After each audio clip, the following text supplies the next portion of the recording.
A është e lejuar me hongër mishin e kujt? E pulës? Mishin e? Pulës lopës, po pse bën pula lopa? Edhe të lopës. Edhe të lopës, okay.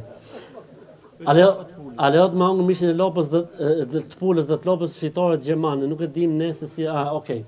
Tani kjo është pyetje për hoxhën këtu.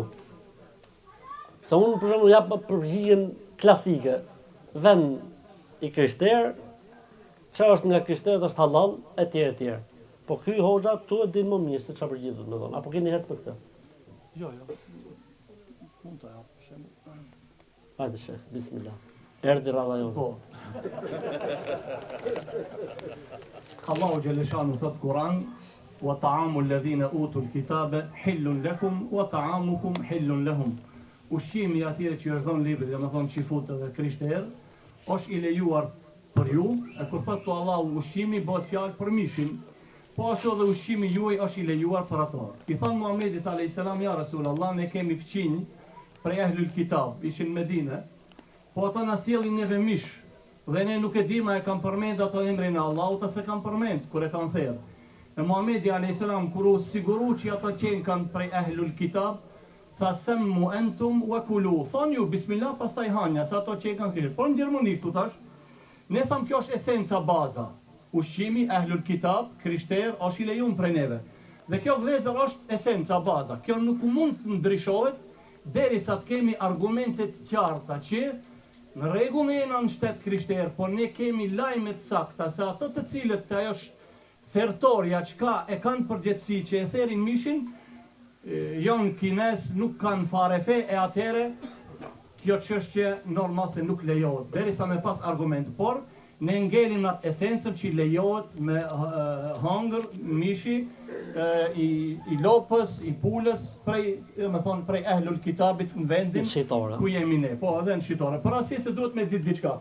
Është çështja se është përhapur një bindje se këtu e therin kafshën pasi që i del shpirti, nuk ka e vërtet. Se kanë të lejuar me një gjë të tillë.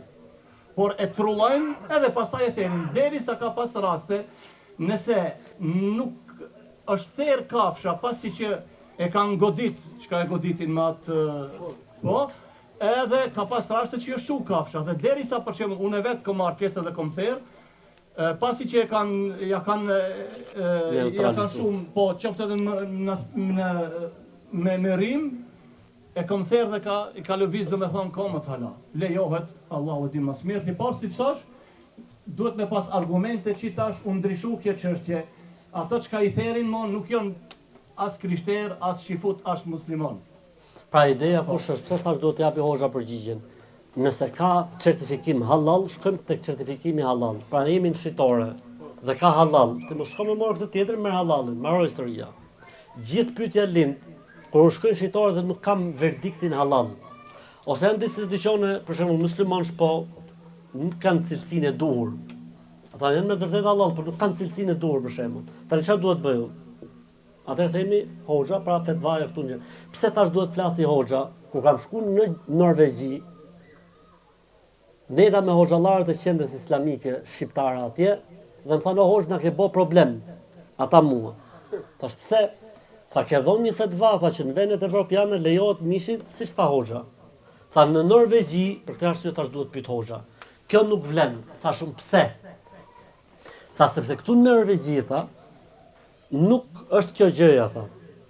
Ne tha kemi dalë me një fetva të unifikuar që mishi duhet të jetë i certifikuar halal, për ndryshe është haram.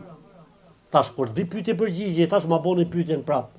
Ma bon pyetjen e ndryshova fetvanën. Rregull, për këtë arsye edhe pyeta hoxhën këtu. Mirë.